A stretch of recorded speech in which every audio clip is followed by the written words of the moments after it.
Deus é fiel, amém? Ele é acima de tudo e todas as coisas. Quero que você abra comigo a sua Bíblia em Lucas, capítulo 11. Eu estou um tanto resfriada, então às vezes se eu tossir ou alguma coisa desse gênero, não se importe. Lucas 11, 11. Jesus falando sobre a perseverança, em nós buscarmos mais e mais do Espírito Santo de Deus. Estamos vivendo dias difíceis, onde os sinais estão aí para que todos nós vejamos. Lucas 11, 11. Amém? Abriram? Qual pai dentre vós que, se o filho lhe pedir pão, lhe dará uma pedra? Ou também, se lhe pedir peixe, lhe dará por peixe uma serpente? Ou também, se lhe pedir um ovo, lhe dará um escorpião? Pois, se vós, sendo maus, sabeis dar boas dádivas aos vossos filhos, quanto mais dará o Pai Celestial o Espírito Santo àqueles... A quem que o Pai dá o Espírito Santo? Podemos assentar. Eu quero que você abra comigo a sua Bíblia em Mateus capítulo 25. Eu tenho apenas uma alma, e você também. Servimos a um único Deus, e temos apenas uma vida, apenas uma. E eu não sei você, mas eu já vivi grande parte dos meus dias de força, de expectativa, e alguns de vocês são mais jovens e terão muitas experiências pela frente e aprenderão muitas coisas. E aprender é muito importante. Aprendi muitas coisas na minha vida e pretendo aprender mais algumas delas. E por experiência própria, aprender sofrendo não é bom. O mais gostoso de aprender é como aprendia Maria, aos pés de Jesus. O aprendizado de Maria aos pés de Jesus é a melhor maneira de se aprender aos pés do Mestre. Aprender sofrendo não é bom, porque não é apenas o aprendizado que fica, mas ficam também as dores, ficam as memórias emocionais, ficam algumas coisas muitas vezes indesejáveis. Então, se eu e você pudéssemos escolher, e nós podemos, escolheríamos certamente o aprendizado daqueles que escolhem a boa parte, que ninguém pode tirar. Aqueles que estão aos pés do Senhor e ouvem da boca dele aquilo que ele tem a dizer, e assim aprendemos quando colocamos em prática aquilo que nós ouvimos. Amém? Mateus capítulo 25. O Senhor Jesus propõe uma parábola aos às 10 virgens. Ele começa dizendo e fazendo uma comparação do reino dos céus. Então, o reino dos céus hoje, agora, o reino dos céus ontem, hoje e amanhã, agora ele está falando num tempo de hoje, de presente. Então, o reino dos céus será semelhante a 10 virgens que, tomando as suas lâmpadas, saíram ao encontro do esposo. Ele fala da igreja. 10 virgens, totalidade da igreja. E essas 10 virgens incorruptíveis estavam indo de encontro ao esposo. A igreja, ela marcha em sua trajetória, em sua jornada, encontro do Senhor Jesus Cristo. Essa é a nossa marcha, a nossa jornada. Muitas vezes eu conversando com vocês, eu digo sobre o cuidado de você ficar parado, o cuidado de você estagnar, o cuidado de você retroceder, o cuidado em que você percebe que a sua vida não tem mudança. É muito perigoso quando você olha para a sua vida e você não está incomodado com alguma coisa em você. É muito perigoso quando você olha para a sua vida e algumas características suas não te incomodam. E coisas que há em você não te incomodam. Porque existe um mal muito grande no ser humano de se incomodar daquilo que há no outro. Você não tem que se incomodar do que há no outro. O que há no outro não pode fazer mal, a não ser se você permitir. O que deve te incomodar é o que há em você. Aquilo que você vê que não tem agradado a Deus. Aquilo que você vê que não está te fazendo bem, não te fez, não te faz e continuará a não fazer. E a nossa jornada de encontro ao Senhor Jesus é uma jornada que não é apenas em caminhos de flores, é uma jornada que passamos por vales, é uma jornada que passamos por desertos, é uma jornada que passamos por muitas vezes situações adversas, e em todas essas situações nós somos ensinados, amados, consolados, abençoados, e quando passamos por elas, nós nos tornamos mais hábeis para a vida. Quando você percebe um cristão que ele não tem uma administração correta para a vida, ou seja, ele não oferece à situação aquilo que a situação precisa. Quando a situação sua é de desafio, você precisa dar a ela a fé que você tem em Deus. Quando a sua situação é de tristeza, você precisa dar a ela a sua confiança, a sua dependência que você tem em seu Senhor. E muitas vezes as situações elas chegam e têm pego os crentes totalmente desprevenidos. Os cristãos não têm podido dar a resposta adequada à vida. E aí as situações têm estado cada vez maiores. As circunstâncias, os problemas. E os crentes vão se posicionando num posicionamento diminuto. Cada vez mais fracos, cada vez mais doentes. Nessa jornada que nós temos ao encontro do Senhor Jesus, a nossa vereda deve ser de glória em glória. Ontem uma glória, hoje uma glória maior, amanhã uma glória ainda maior. Mas como é que nós conseguimos uma vereda que é de glória em glória, se não de humildade em humildade? Quando aprendemos a humildade, quando aprendemos a nos submeter e subordinarmos a nossa alma ao Senhor Jesus, então nos levantamos diante das circunstâncias de uma maneira gigantesca. A única maneira de você ser grande em meio às circunstâncias é você se humilhar diante de seu Senhor.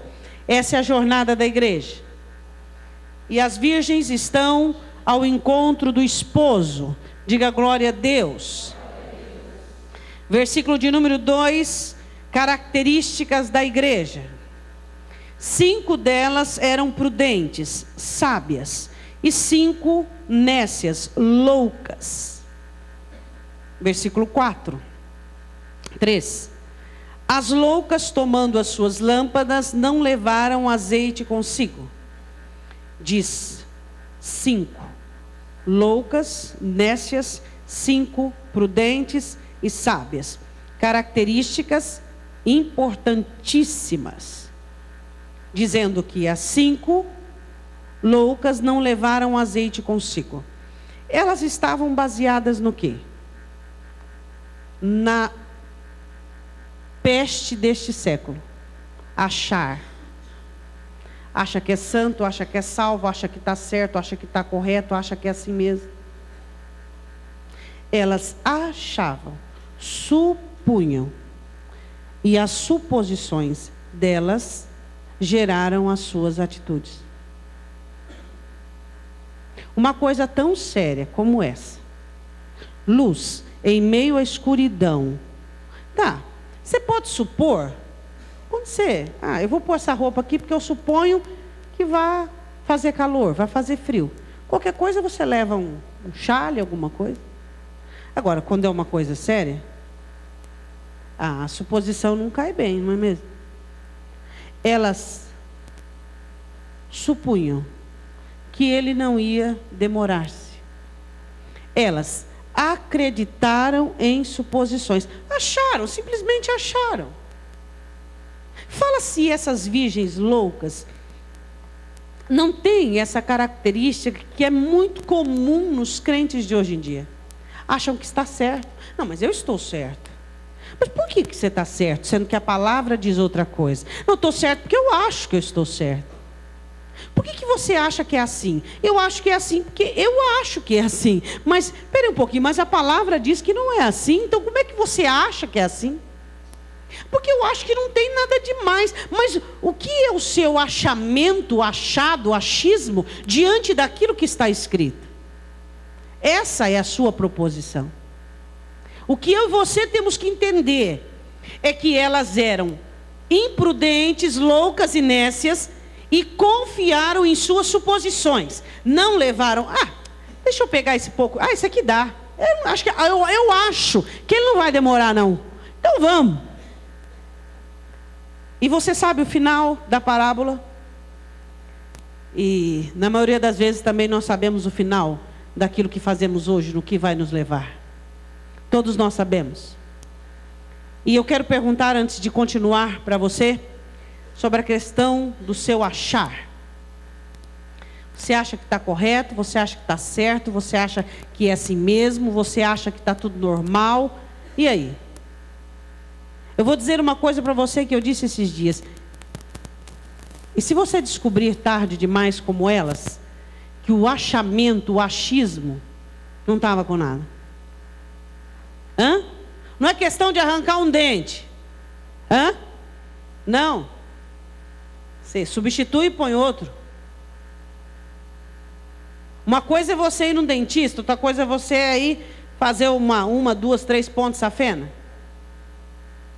Existem graus de diferença de seriedade.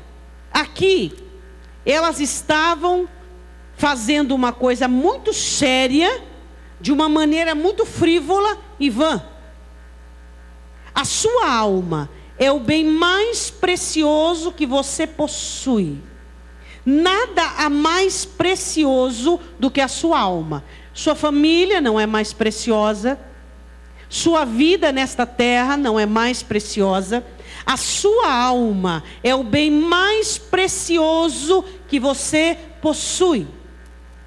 Nada há mais precioso do que a sua alma. Quando você se você colocasse em ordem de valores, o que você colocaria primeiro? Tá, Deus. Segundo, sua alma é o bem mais precioso que você possui. Não há bem mais precioso. E aí você se pega cuidando disso, daquilo outro. E a sua alma, você tem cuidado dela?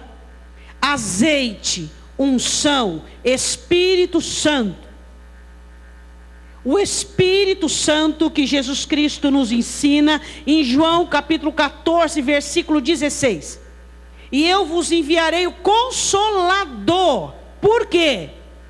Porque outra peste praga deste século é esse câncer chamado emoções. Triste por isso, amargurado por aquilo, aborrecido por aquilo outro, contrariado por aquilo outro. Quando a palavra diz que o Espírito Santo seria consolador, ele deteria o domínio das situações, das emoções da sua vida. Quando os discípulos tristes, por Jesus dizer que estava por partir, Jesus diz: não, eu vou dar o Consolador. Por quê? Porque vocês não podem fazer o que devem fazer tristes. Vocês não conseguirão terminar a jornada amargurados, duvidosos, entristecidos. O Espírito Santo, ele vem na minha vida e na sua vida para eliminar o domínio nocivo, destrutivo das emoções. Ele é consolador, porque o crente que fica amargurado precisa ser limpo da amargura. O crente que está triste, ele precisa ser limpo da tristeza. O crente que está abatido, ele precisa ser limpo daquele abatimento. Então ali entra o Espírito Santo por meio e com a palavra, e por meio da palavra, e ele vai trabalhando, e ele vai trazendo situações conclusivas, e ele vai abençoando você, e ele vai falando contigo, e ele vai ministrando cura, e ele vai ministrando óleo, e de repente você está sarado. As suas atitudes não mais são derivadas do que você sente, mas do que está escrito. O Espírito Santo, o azeite. Quanto de dose, de medida você tem tido do Espírito Santo? E você olha, e o Espírito Santo não tem podido consolar você, não tem podido dizer para você, não é assim não. Não. Se você continuar com este coração dessa maneira, estúpido, ignorante, amargurado, Um coração dominante, um coração perdido, não tem como, não vai dar certo, não tem jeito, não há meios, não há condições. Agora, se eu não tenho o Espírito Santo para me consolar, eu vou viver dominado por aquilo que eu sinto. E a palavra do Senhor diz em Jeremias 17, o coração do homem é enganoso. Quem o conhecerá? Quem poderá garantir o que sente?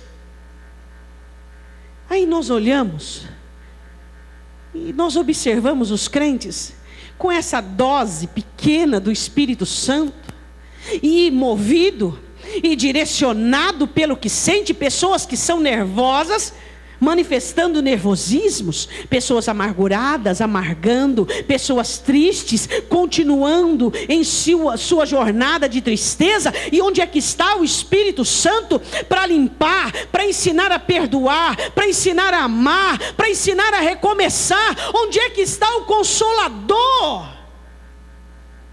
Será que nós temos sido prudentes?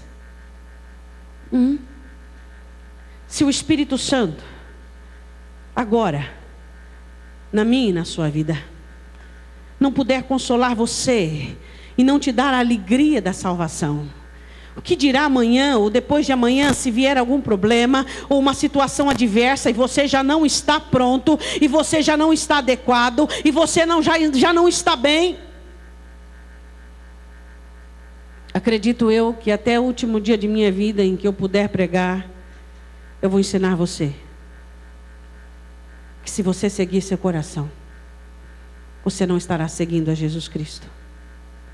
Porque do coração do homem, de Jesus, procedem os maus pensamentos, os adultérios, a maldade, a avareza, a lascívia, a prostituição. É do seu coração. E a palavra do Senhor diz clara que elas, por uma suposição, por uma característica que possuíam. Quantas características ruins eu possuo? Quantas características ruins você possui? Mas a sua fé, a sua salvação, a unção que você tem, não pode ser baseada nas suas características ruins. Temos ainda características ruins, ainda estamos no forno. Só que a minha vida espiritual e a sua vida espiritual não podem ser regados ou regrado por meio do que? Das nossas características nocivas. Você precisa aprender a separar. Essas características são ruins em mim, mas eu não posso comprometer a minha salvação, eu não posso comprometer a minha vida espiritual por conta das características ruins da minha vida. Lembra da parábola dos talentos? Senhor, tu me destes um talento, mas eu tive medo e escondi. Servo mau e fiel. Características ruins, medo, insegurança. Quem de nós, vez por outra, não temos medo, insegurança, nervosismo, sei lá, vamos aí. Dá o alfabeto 3 vezes de trás para frente. Características ruins, só que a sua vida espiritual não pode ser baseada nelas. Não pode ser baseada. As suas características ruins devem ser trabalhadas e tratadas e estar em Deus. Soberba. Só porque você ainda não venceu a sua soberba, sua vida espiritual será sentenciada por ela. Sua vaidade, que está em primeiro lugar, só porque você ainda não venceu a sua vaidade, a sua vida espiritual será sentenciada. Seu conformismo, seu comodismo, sua vida espiritual será sentenciada por uma característica nociva que você possui. Nós temos que ser mais inteligentes. Nós temos que ser mais prudentes, mais sábios. Ainda estamos no forno. Existem muitas coisas a serem mudadas em mim e em você. Mas a nossa vida espiritual não pode ser sentenciada por coisas ruins e nocivas que trazemos dentro de nós, que ainda não fomos livres dela, mas em nome de Jesus seremos. Você pode dizer amém? Amém. E a palavra do Senhor diz que elas não levaram óleo suficiente. Apenas aquele que estava na candeia disseram: isso dá. Como vai ser o seu dia de amanhã, você sabe? A fé que você tem dá para o mês que vem? para aquilo que você vai enfrentar? Para a semana que vem? A porção do Espírito Santo, a unção, a graça, vai dar para o mês que vem? Para daqui 3 meses? Vai? Você sabe? Então o que eu e você temos que fazer, se não buscarmos? Senhor, me dá mais do teu Espírito. Senhor, me dá mais do teu Espírito. Senhor, me dá mais do teu Espírito. Senhor, eu preciso de mais. A tua palavra diz que o dia mau vem de surpresa, e eu preciso estar preparado. Senhor, me dê mais do Espírito Santo. Nós não podemos ser daqueles que têm o lema: comamos e bebamos porque amanhã morreremos. Podemos ser desse lema, meu irmão? Sua vida está assim: comamos e bebamos porque amanhã morreremos? Como está a sua vida espiritual? Jesus fala da vida espiritual da igreja. Jesus fala de uma grande parte da igreja que é imprudente, que é conhecido como louca. Por quê? Porque vivem por suposições, vive porque acha, vive porque acreditam. Eu acredito que isso funciona. Eu acredito que vai dar certo. Eu acredito. Isso aqui deve deter a sua fé. Somente a palavra do Senhor, mais nada. Nem regras suas particulares, nem idealismo, nada. É a palavra de Deus que funciona e que dá certo. Essa palavra funciona no céu e na terra. Ela funciona. É o maior poder existente que nos é outorgado. Ela funciona. E não é o que eu acho, o que eu sei. Eu tenho quantos anos de crente? Tá, tenho quanto de experiência? Mas tudo isso é nada comparado ao que ela diz. É o que ela diz que vai formar, que vai fazer, que vai me capacitar e me ajudar. Não é o que eu sei, não é o que eu penso, não é o que eu acho, não é o que eu suponho que assim será. Mas o que ela diz é que vai funcionar. É o que ela me diz, é o que ela me relata, é o que ela me diz: cuidado, tenha óleo suficiente, tenha mais, peça mais do Espírito, busque mais do Espírito. A sua vida está parada, estagnada, não é dessa maneira, cuidado. Jesus falando da igreja, e se formos levar literalmente, metade da igreja é louca, metade da igreja é imprudente. Acredita na suposição, acredita no que pensa, e acredita que tudo vai dar certo, porque diz que vai dar certo. Positivismo. Existem pessoas que trocaram a fé pelo positivismo. A fé, ela é certeza, e ela é esperança. A fé não é positivismo. A fé é você estar preparado para o que deve como os 3 garotos na fornalha. Ó rei, se Deus livrar bem, se não livrar, amém. Isso é fé. Fé não é positivismo. Fé não é você achar que Deus irá diante de você fazendo um caminho de rosas. Porque se fosse um caminho de rosas também seria difícil, né? Por causa dos espinhos. Vamos lá. Versículo de número 5. E tardando o esposo, tosquenejaram todas e adormeceram. Ele tardou, elas acharam que ia vir a 7. Ó, esse óleo dá até a 8, a 9, a 10, não veio, 11. Demorou muito, dormiram. Eu quero que você vá comigo em 2 Pedro, fica marcado aí em Mateus. 2 Pedro capítulo 3. Você já viu que tem muita gente que diz assim: até desde quando eu me converti estão falando que Jesus vai voltar. Não tem muita gente que fala isso? Você quer que ele volta para você? Não tem problema, ele volta só para você. Você quer que ele volte agora? Volta. Só você falar: Senhor, eis-me aqui, volta para mim, só para mim. Leva para mim, me leva embora daqui. Ele volta só para você, não tem problema nenhum. 2 Pedro capítulo 3. Versículo de número 3. Sabendo primeiro isto, que nos últimos dias virão escarnecedores, andando segundo as próprias concupiscências. Isso aí não precisa nem dizer, né? Escarnecer, zombar, não levar a sério. Quantas pessoas não levam a sério a salvação, não levam a sério a ceia? Ah, vou lá tomar um copinho de suco de uva e um pedacinho de pão. Não diz assim, mas é como se fosse. Não entende do compromisso, da aliança. Você nesta noite faz uma aliança. Jesus, eu estou morrendo para o meu eu. Jesus, eu estou morrendo para mim mesmo. E eu estou vivendo para ti. Eu quero em mim as suas virtudes. Eu quero em mim a sua estatura. Eu quero que se complete em mim a sua estatura, o que o Senhor é. Aí ele diz assim no versículo de número 4, dizendo: onde está a promessa da sua vinda? Porque desde que os pais dormiram, todas as coisas permanecem como desde o princípio da criação. Versículo 9.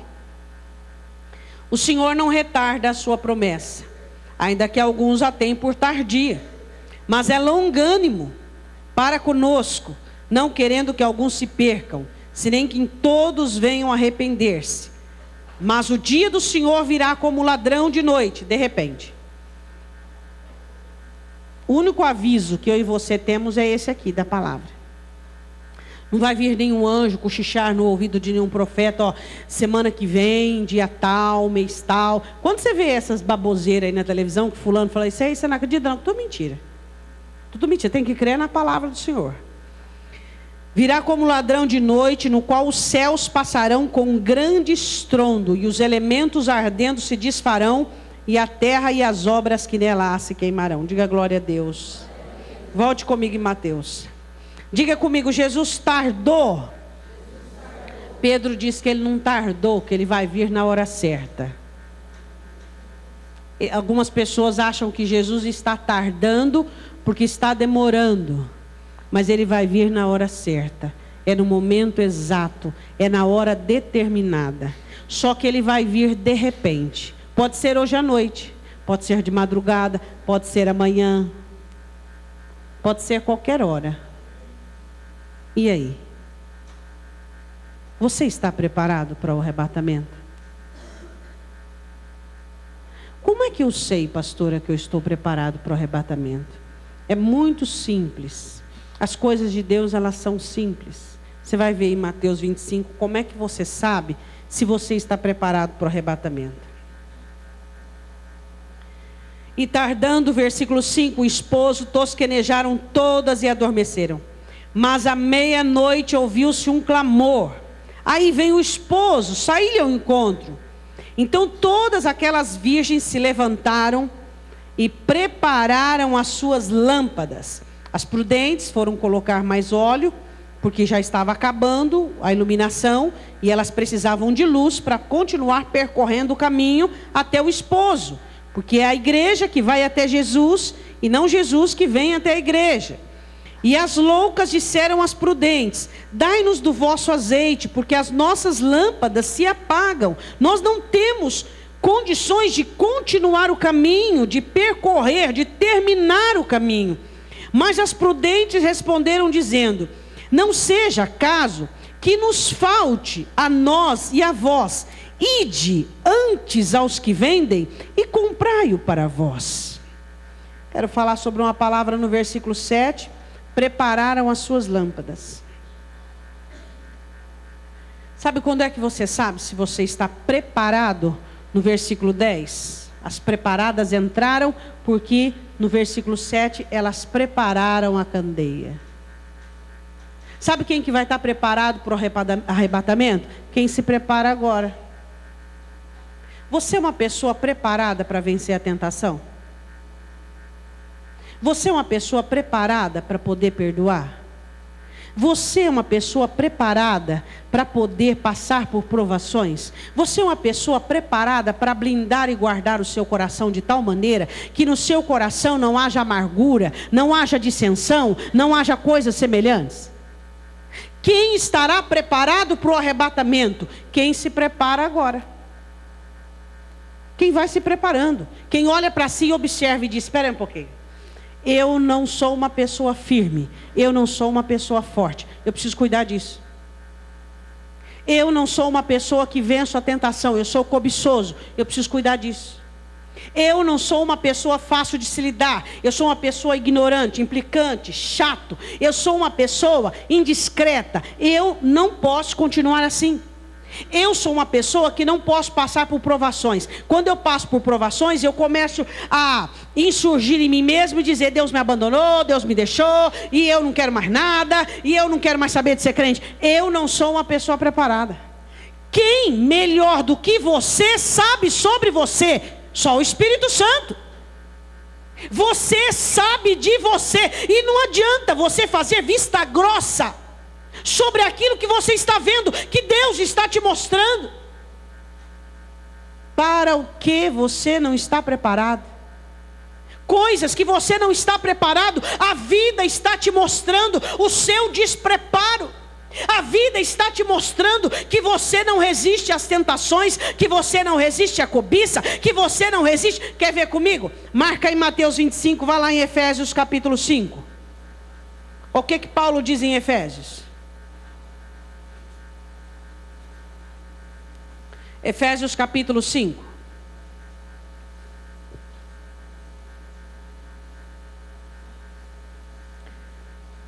Imitador de Deus. Eu e você. Olha para o seu irmão e diga: você deve imitar a Deus. Aí você olha para aquele irmão do seu lado que está mais caído do que de pé. Aí você olha para o outro lado e você vê aquele irmão trôpego e você fala: bom, eu estou bem na fita. Para quem que você está olhando? Hã? Para quem que você está olhando? Você olha para aquele que é murmurador profissional, maledicente, pós-graduado, e você fala só umas 3 vezes na semana, você fala: pelo menos eu estou bem. Mas para quem você está olhando? Para aquele que já está condenado, meu irmão? Hã? O que Paulo diz em Efésios 5:1? Sede, pois, imitadores de Deus como filhos amados. Andai em amor, como também Cristo vos amou, e se entregou a si por nós, em oferta e sacrifício a Deus em cheiro suave. O que vamos fazer aqui em memória? Ele se entregou para que nós sejamos imitadores de Deus. Versículo 3, mas a fornicação, que é fornicação? Pecado carnal, e toda impureza, avareza, nem ainda se nomeia entre vós como convém aos santos. Crente avarento, apegado, que não abre a mão, que fornica, pecado sexual, todo tipo de impureza. Aí ele continua dizendo assim: nem torpezas, nem parvoices. O que é uma pessoa parva? Tola, desequilibrada, insana. Aí ele continua: nem chocarrice, gracejo. Como que o crente gosta de ficar com piadinha, com conversinha? O que é chocarrice? Escárnio, gracejo vulgar. Nada se aproveita daquela boca. É só gracejo vulgar, é só chocarrice, coisas que não tem proveito nenhum. Aí ele continua dizendo que não convém, mas antes ações de graça, porque bem sabeis isto, que nenhum devasso, nenhum libertino, nenhuma pessoa que leva as coisas de qualquer maneira, empurrando com a barriga. E aí, meu irmão, vou empurrando com a barriga. Você tem óleo suficiente? Estou empurrando com a barriga. E você tem do Espírito suficiente? Eu estou procrastinando, estou vendo como é que dá. Como é que dá, eu vou indo. Nenhum libertino, devasso, impuro, avarento, o qual é idólatra, tem herança no reino de Cristo e de Deus. Bom, a palavra disso aí, mas tudo bem que eu não passo nisso aqui, eu não passo naquilo outro, mas eu acho que no apanhado geral, no bacião do tomate, você sabe na feira, bacião do tomate? Então, bacião do tomate. Acho que no bacião do tomate eu passo, no céu não tem bacião de tomate, de chuchu, de nada, meu irmão. Você já viu aquelas pessoas escolherem que são totalmente sistemáticas? Elas escolherem verdura ou escolher tomate? Perfeccionista.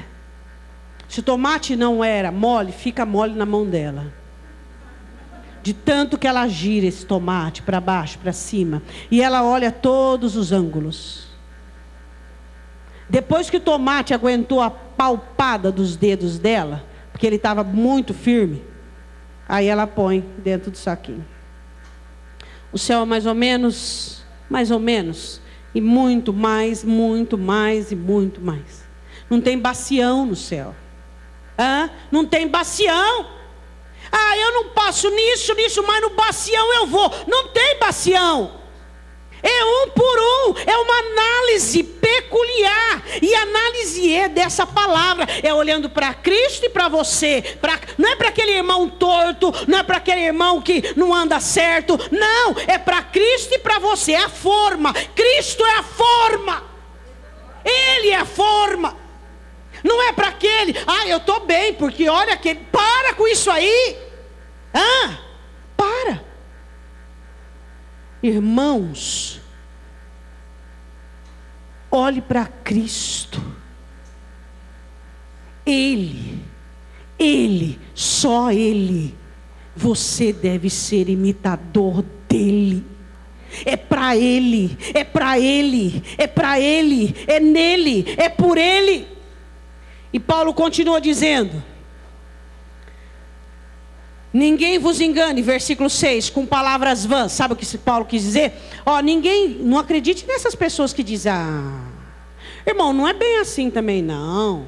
Porque vão chegar para vocês muitas pessoas e dizer: não, isso aí está muito sério, viu?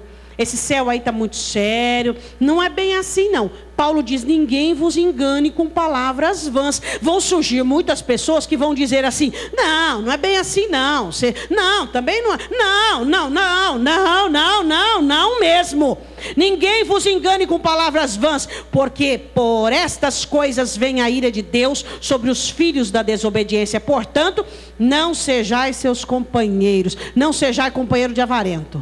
Gente avarenta, você não anda com ela, porque as más conversações corrompem. Fornicador, não ande com fornicador. Com impuro, não ande com impuro. Murmurador, não ande com gente com chocarrice, que fica com gracejo vulgar, que nada que fala presta. Escreve: não anda, não sejais seus companheiros. E ele está falando isso para a igreja, não está falando para o mundo não. Dentro da igreja, você tem que escolher.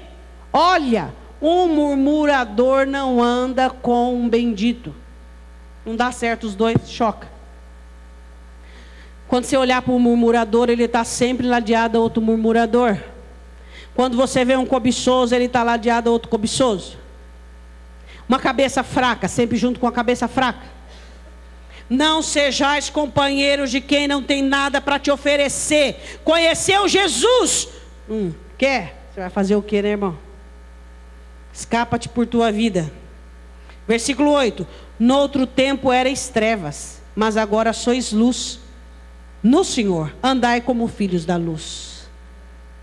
Andai como filhos da luz. Porque o fruto do Espírito está em toda bondade, justiça e verdade, aprovando o que é agradável ao Senhor. Isso agrada a Deus? Vou ver se agrada a mim. Agradar você era lá no mundo. Que agrada a sua carne é pecar, é falar mal. Isso agrada a carne. É cobiçar, é prostituir. Isso agrada a carne. Agora não é mais você, é o Senhor. Agrada ao Senhor, aprovou. Não agrada o Senhor, você está morto. Morto não tem querer, morto não tem vontade. A não ser se ele escolher a roupa antes. Aí tudo bem. Mas se não escolher, a pessoa põe a que quer. Morto não tem querer, não tem vontade. Você está morto em Cristo Jesus. Agora é a vontade de Deus, é o que agrada a Deus. Pastor, eu estou muito longe disso. Então é imprudente, está louco, está maluco da cabeça. E se você não correr atrás do prejuízo, o que você vai ouvir no final? Jesus vai dizer: eu não te conheço. Mas eu frequentava a igreja, eu fazia campanha, eu era diácono, eu era intercessor, eu pregava, mas eu não te conheço. Quem é que Jesus conhece? Aquele que olha para essa palavra e diz: é isso aqui que eu vou viver, é dessa maneira que eu vou crer, eu vou aprovar aquilo que agrada a Deus, e o que não agrada a Deus está reprovado na minha vida, não tem parte comigo. Pastora, mas eu estou vivendo num mundo ruim.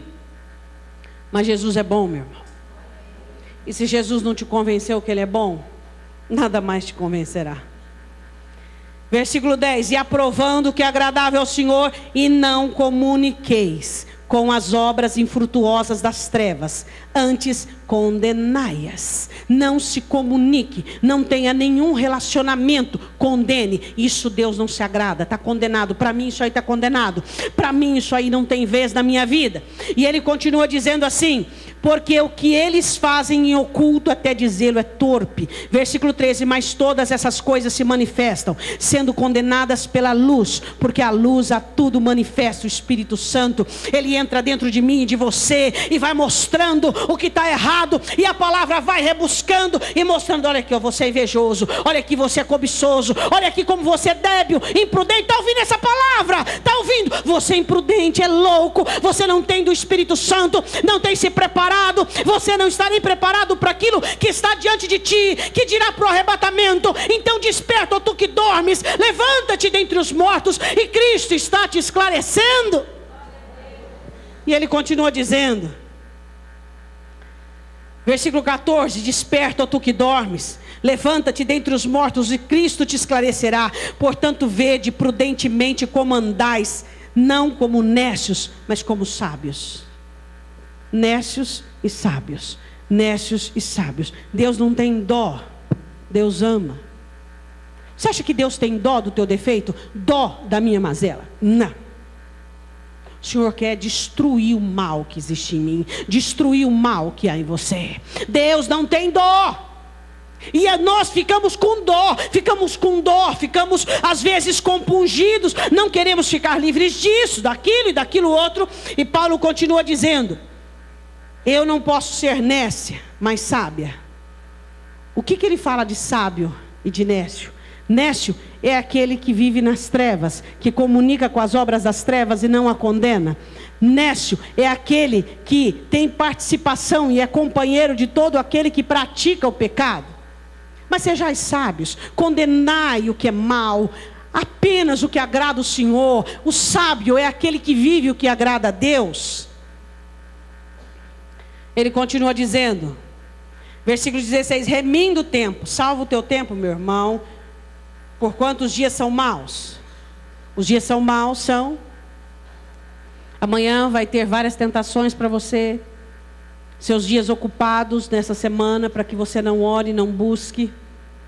Não vai faltar compromisso, não vai faltar, mas você salva o teu tempo, porque os dias são maus. Os dias que você está vivendo é mau. Cada vez mais libertinagem, cada vez mais pecado, cada vez mais, cada vez mais, cada vez mais. Não vai melhorar, vai piorar. Aí eu me lembro daquilo que Jesus diz: ai das grávidas. Você que ainda vai criar filhos, você vai precisar de muito, muito, muito de Deus. Porque as escolas contaminadas, a sociedade contaminada, e você não vai poder viver de qualquer maneira. Ai das grávidas, daqueles que projetam filhos, que vão precisar ter muito de Deus para privá-los e guardá-los. E a palavra do Senhor diz assim, 17: por isso não sejais insensatos, loucos, mas entendei qual seja a vontade do Senhor. Qual é a vontade do Senhor? A vossa santificação.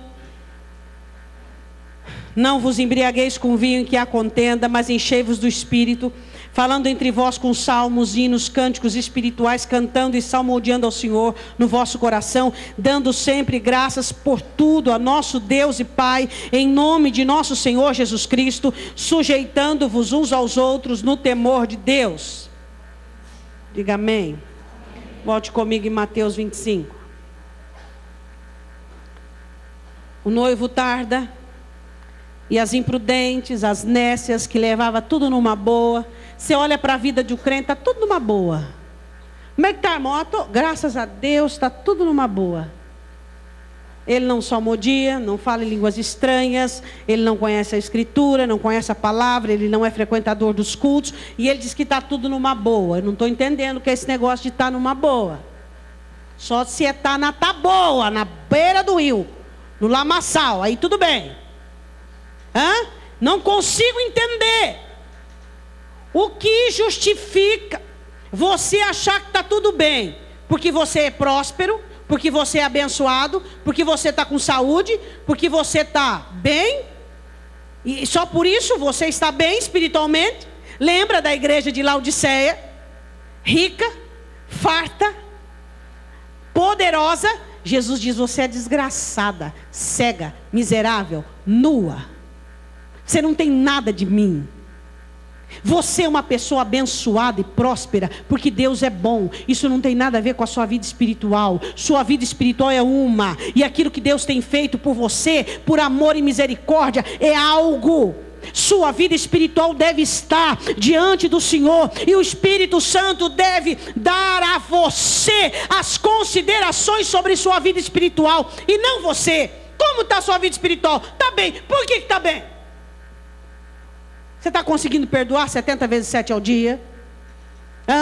Você está vencendo as tentações que o diabo coloca?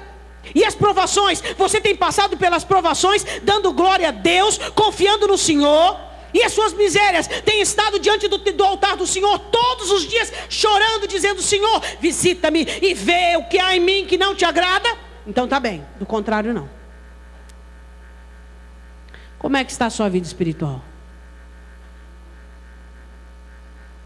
Porque você está alegre, ela está bem. Porque você é próspero, ela está bem. Porque você está tendo vitória, ela está bem. Eu vou te contar uma coisa, eu não sei se você sabe. Sabe aquele Acabe maldito na Bíblia, lá em Reis? Sabe, você conhece Acabe, né? Até para ele Deus deu vitória. Porque o inimigo diz assim: eles venceram. Que Deus é Deus de montes e não de vale. Deus falou: vai lá, fala para Acabe que eu vou dar essa vitória para ele aí. Porque eles falaram de mim. Até para Acabe Deus fez ele vencedor. Vida espiritual.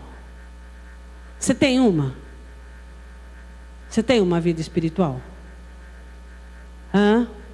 De oração, de comunhão, de entrega, de comunhão com o Espírito Santo. Você leu no começo: vós que sois maus, sabei dar boas dádivas aos vossos filhos, quanto mais o Pai nos dará o Espírito àquele que lhe pedir. Todos os dias Deus me dê do teu Espírito Santo, para que ele me console, como Jesus diz em João capítulo 16, me dê mais o teu Espírito Santo. Ele diz em 14:17, o Espírito da verdade. Senhor, eu não tenho como enxergar as verdades dentro de mim, só o teu Espírito pode me dizer o que é verdade aqui e o que é mentira.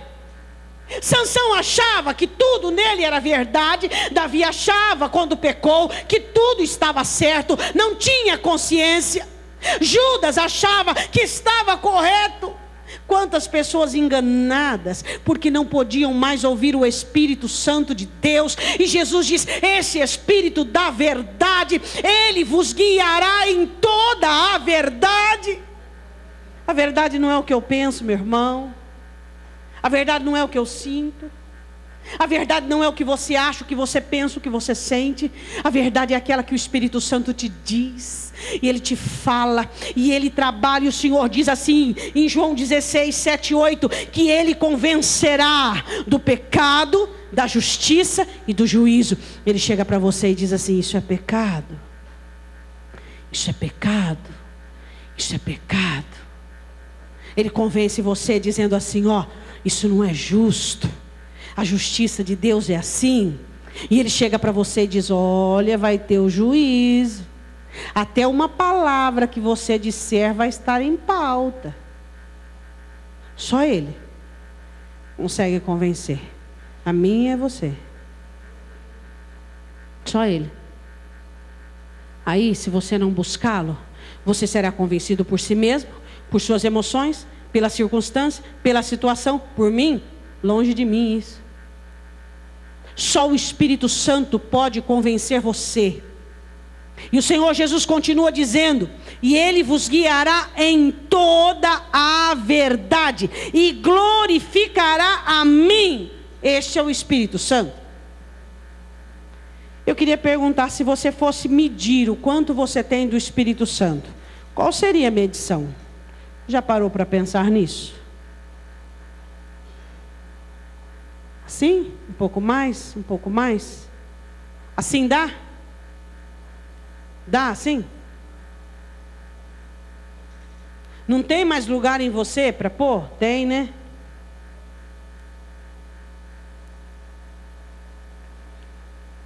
quanto você tem do Espírito Santo? Pastor, é que a minha vida é muito corrida. É uma estratégia de Satanás também que está dando muito certo. Azafama. O povo não tem tempo mais para nada. Corre, corre, corre atrás do vento. Perde a saúde, perde a qualidade de vida, perde tudo. Se você não tiver tempo para Deus, você pode viver 100 anos. Nem um dia valeu a pena. Não vale a pena. Não vale a pena.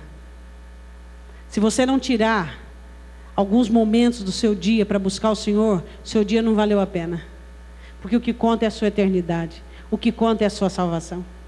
É o que conta. Volte comigo em Mateus 25, você já está lá.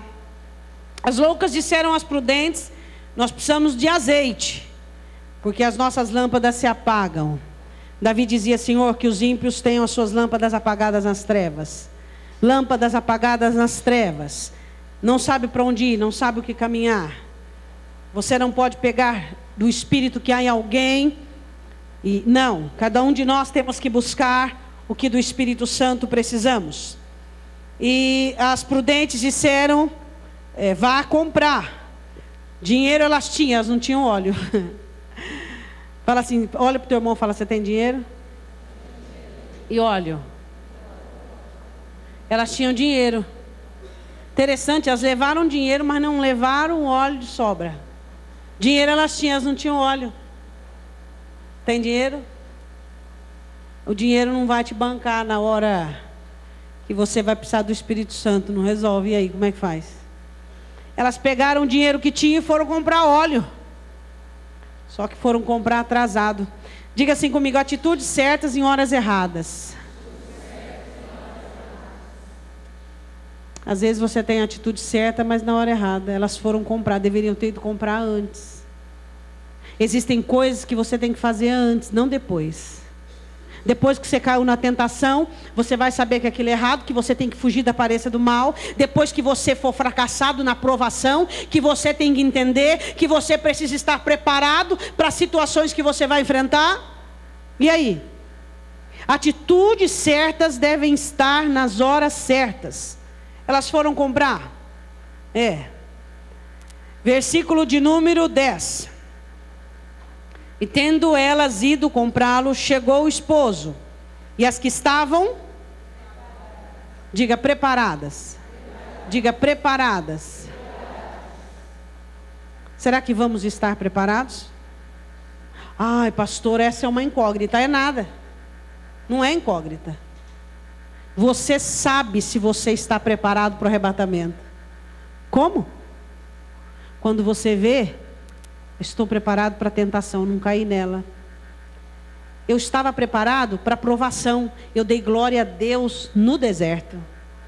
Eu estive preparado para aquele golpe maligno de Satanás, esse maldito, que veio e me entristeceu e me abateu. Eu, sabe o que eu fiz? Eu corri para os pés do Senhor. Lá eu chorei, eu lamentei, eu gritei, eu clamei e Deus me resgatou. Eu estive preparado. Se você não está preparado agora, não estará amanhã.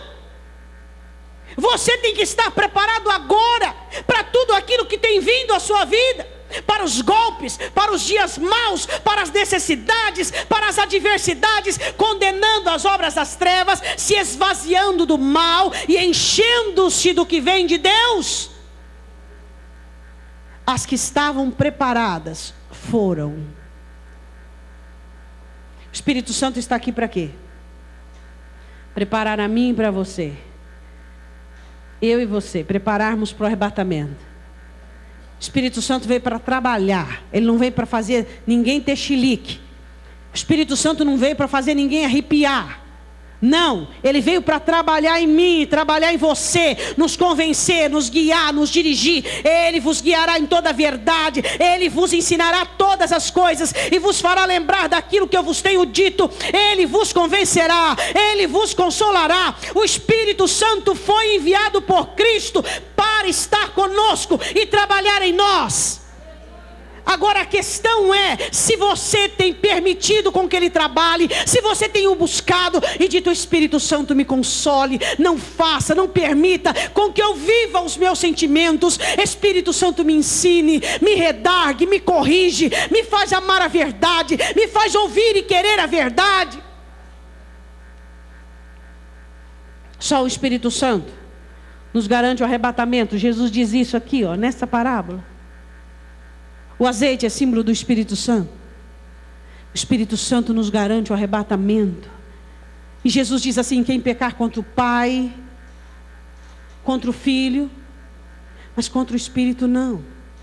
Por quê? Porque Ele é o agente dessa dispensação para consolar quem está triste, abatido, amargurado, pô-lo de pé e fazê-lo uma fonte aberta para a glória de Deus. Ele está aqui para ensinar-nos a andar, para nos dirigir, para nos guiar. Sem o Espírito Santo não tem preparação, sem preparação não tem céu. Estou sendo preparada? Você está sendo preparado? Só que você tem que ver se o negócio está muito devagar, meu irmão. Você tem que ver se a coisa está muito devagar para o seu lado. Se você, por meio da sua prudência, você tem... Não, vamos lá, vamos buscar, vamos entregar, vamos orar, vamos consagrar. Fecha o olho, vamos orar. Aí fecha o olho, 5 segundos, acabou as palavras, abre os olhos e ficou indo. Tem gente que deve saber quantas ripinhas tem, daqui para lá e de lá para cá. Quantos ventiladores, lâmpadas funcionando e tudo isso aí. Não consegue orar. Não consegue falar com Deus. Vamos fechar o olho para orar. Oh, aleluia. Nossa, não acaba logo. Agora tomar ceia. Daqui a pouco vai embora. Chegar em casa, assistir os gols do Fantástico. Não sei se tem gol do Fantástico. Assistir. Chegar em casa, vou comer aquele frango que está lá no micro-ondas.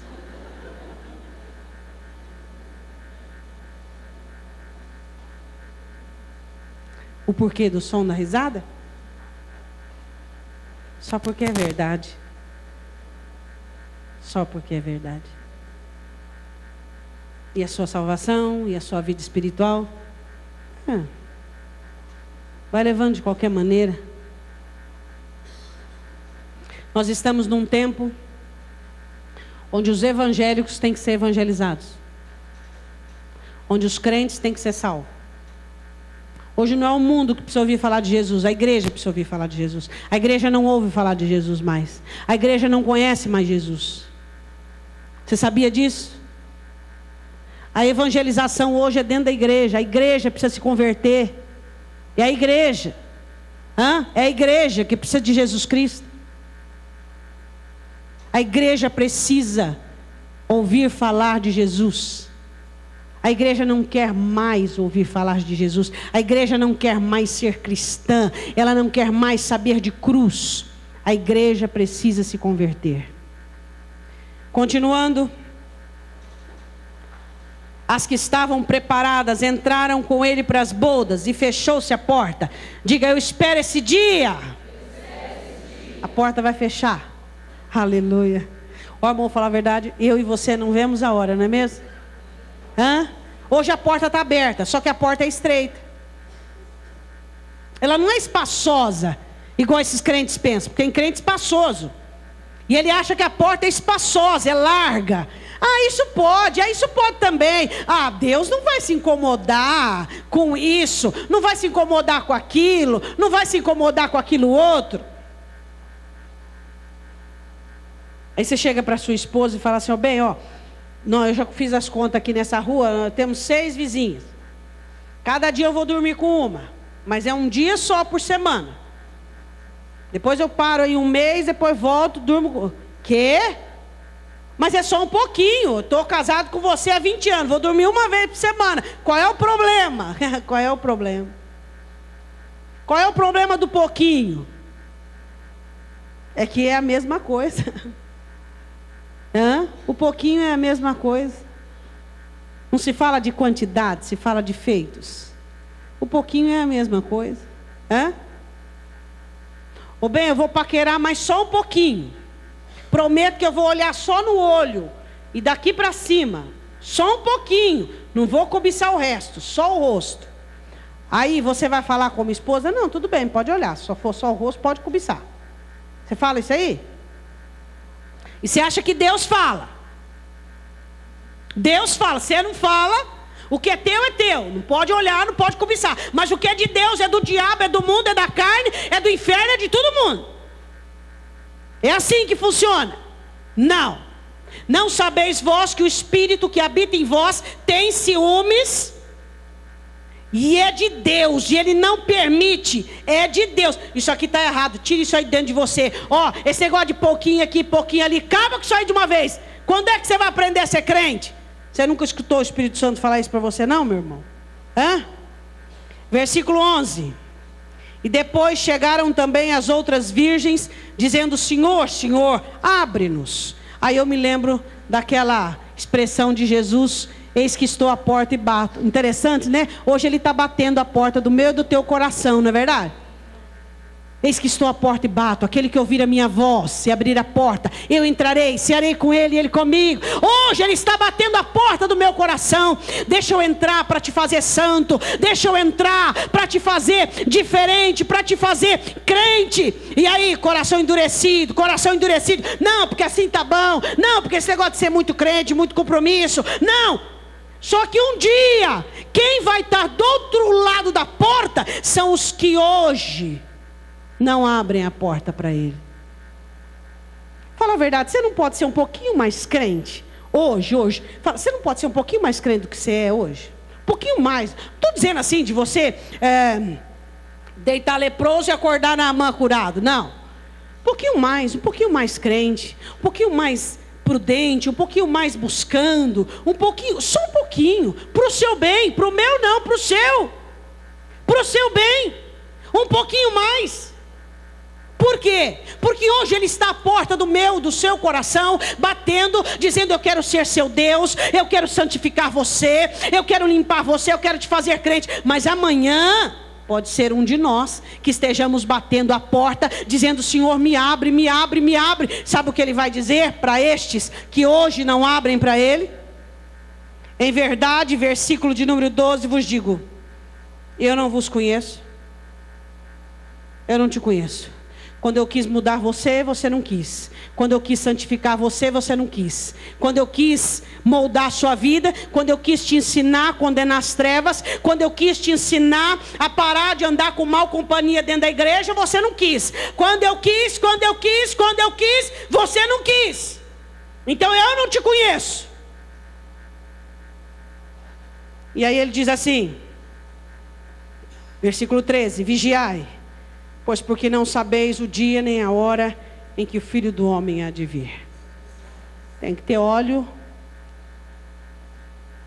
De acordo com a minha suposição. Sua? Não. Em abundância. Mais do Espírito, mais do Espírito, mais do Espírito, mais do Espírito, mais do Espírito. Mais do Espírito Santo de Deus. Diga amém. Eu quero te fazer uma pergunta. Hoje você, ninguém te ouve, tá?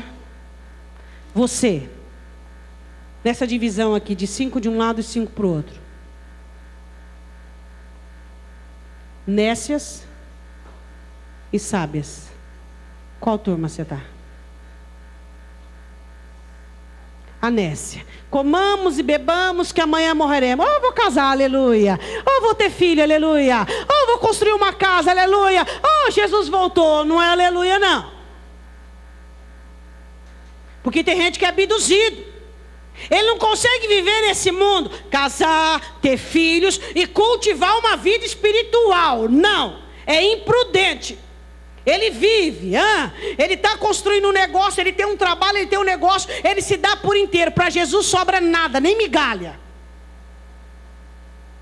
Você é prudente, sabe que tem que ter uma vida espiritual, sabe que esse mundo aqui não merece seu coração, sabe que seu coração pertence a Jesus, e que para esse mundo, você funcionar nesse mundo, você precisa só da força física e um pouquinho da intelectual, e o seu coração é do Senhor, mas você ama o mundo, ama o trabalho, ama tudo, e para Jesus sobra o quê?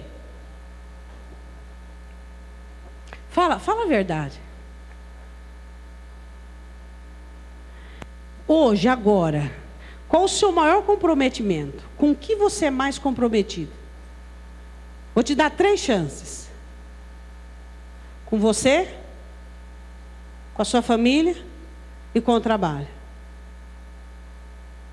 Com você. Tudo uma boa, só faz o que gosta, essa vida é pobre, miserável, levanta, a dona de casa, faz aquele servicinho miúdo, aquelas coisas, ainda no fim do dia reclama que só misericórdia. Trabalho, fica, só no trabalho. Família, tudo. E Deus? Qual o seu maior... Realmente você acha que você está preparado para o arrebatamento? E aí, não estou preparado, o que você vai fazer? Vai ficar, não estou preparado? Não, você vai falar, Senhor, eu preciso mais do teu Espírito, e eu vou ser um crente melhor a partir de já, de agora, eu vou querer mais do Espírito Santo, porque se o Senhor vier essa madrugada, porque Pedro diz que o Senhor, alguns dizem que o Senhor está, tudo bem que eu também achava que o Senhor estava tardando, mas agora eu sei que o Senhor vai vir na hora certa, e pode ser a qualquer momento, e se o Senhor não voltar, eu posso ir, e aí? É ou não é? Aí fica aí, nossa, a dengue está matando, nossa, a dengue está matando, nossa, a dengue está matando. E aí?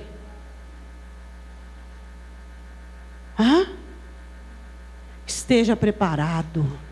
Esteja preparado agora, para amanhã, para depois, preparado para ser fiel, preparado para servir a Cristo, para provar o que é agradável e condenar o que Deus não gosta. Esteja preparado. Mas tenha a vida espiritual em ação, em atividade, ora. Por quê? Porque se você vai descobrir que não está preparado, quando? Quando a tentação vier e você cair? Quando a provação vier e você murmurar? Quando Jesus voltar e você ficar? Não.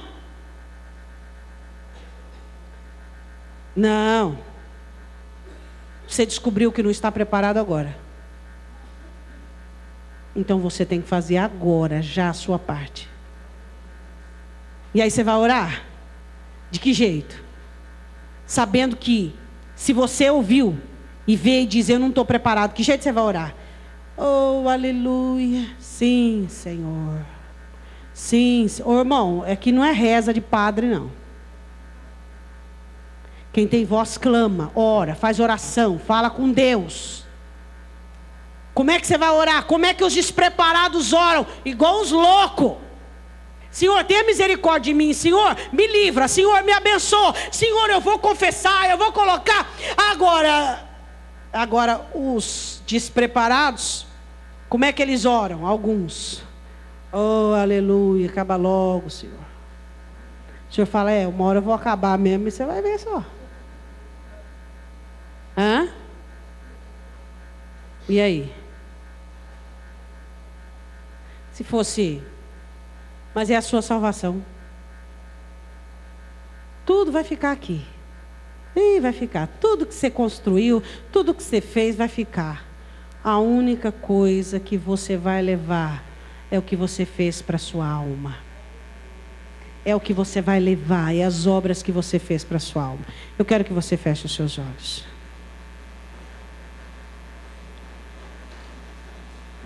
Oh, Senhor. Quem está preparado, ora, e quem está despreparado, ora também. Nós clamamos a Ti, meu Senhor, te pedindo misericórdia. Oh Deus, eu quero mais do Teu Espírito Santo. Eu preciso dEle. Para a minha jornada, para a minha vida. Eu preciso do Espírito Santo, Pai. Me dê mais do Teu Espírito Santo, me dê mais de azeite. Deus, eu quero ter azeite nas minhas vasilhas. Eu quero ter azeite sobejando na minha vida, Senhor. Eu quero ter o Espírito Santo para vencer as tentações, as provações. Eu quero ter o Espírito Santo para condicionar a minha vida emocional, para glorificar o Teu nome. Senhor, nos dê mais do Teu Espírito Santo. Senhor, nos dê mais do Teu Espírito Santo.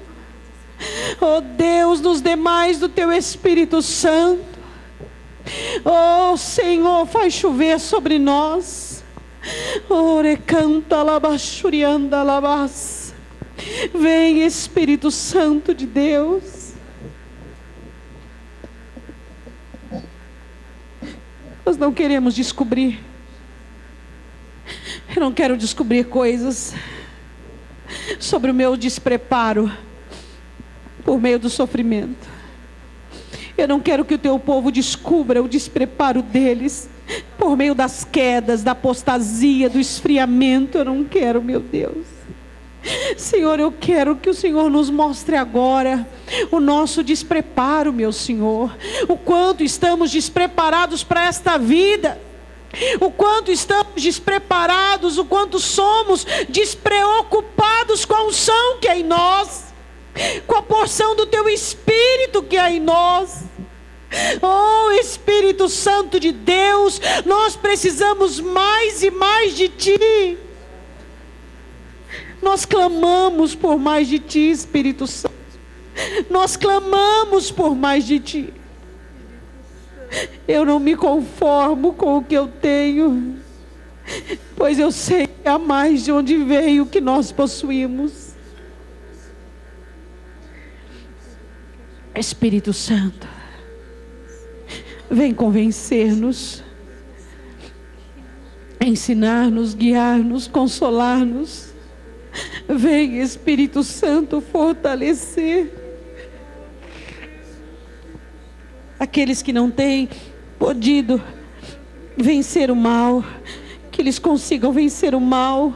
Aqueles que há muito tempo têm feito orações e têm caído e têm tropeçado, ajude-os nesta noite, Espírito Santo. Aqueles que estão com o coração endurecido, que não conseguem abrir as portas do seu coração, toca mais uma vez, Espírito Santo. Bate a porta desse coração. Bate a porta desse coração, Senhor, que está endurecido pelo pecado, pelas bênçãos, pela vida, pelo conformismo, pelo despreparo que endurece, meu Senhor. Que todos nós possamos abrir o coração para Ti. Que todos nós possamos abrir o coração para Ti, Espírito Santo. Fala com Deus, abre o teu coração. Abre o teu coração, abre o teu coração. Abre o teu coração para Ele.